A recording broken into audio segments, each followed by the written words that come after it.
சூப்பரான ஒரு lunch box recipe பார்க்கலாமா?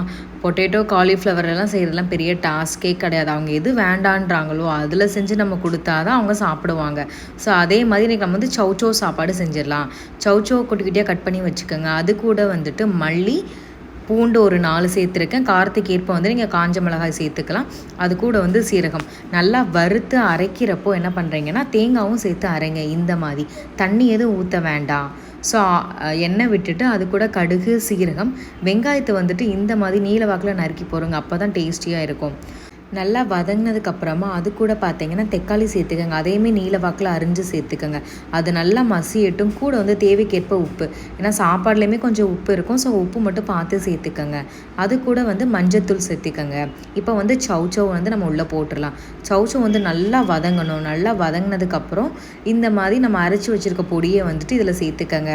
அவ்வளவே தான், சௌச்சௌ சாப்பாடு வந்து ரெடி ஆகிடுச்சு. மேலே மட்டும் கொத்தமல்லியும் கருவேப்பிலையும் மட்டும் தூவி விட்டுக்கோங்க. சாப்பாடு வந்து நல்லா வந்து உணர வச்சு போடுங்க. அப்போ தான் வந்து இது மாதிரி உதிரியாக வரும். ஸோ நீங்கள் சூடோடு போட்டுட்டிங்க அப்படின்னா கொல கொலன்னு ஆகிடும். டேஸ்டியான சௌச்சௌ சாப்பாடு ரெடி ஆகிடுச்சு. கண்டிப்பாக ட்ரை பண்ணி பாருங்கள். டேஸ்ட் அட்டகாசமாக இருக்கும். சப்ஸ்கிரைப் பண்ணாமல் பார்க்குறீங்கன்னா சப்ஸ்கிரைப் பண்ணுங்கள்.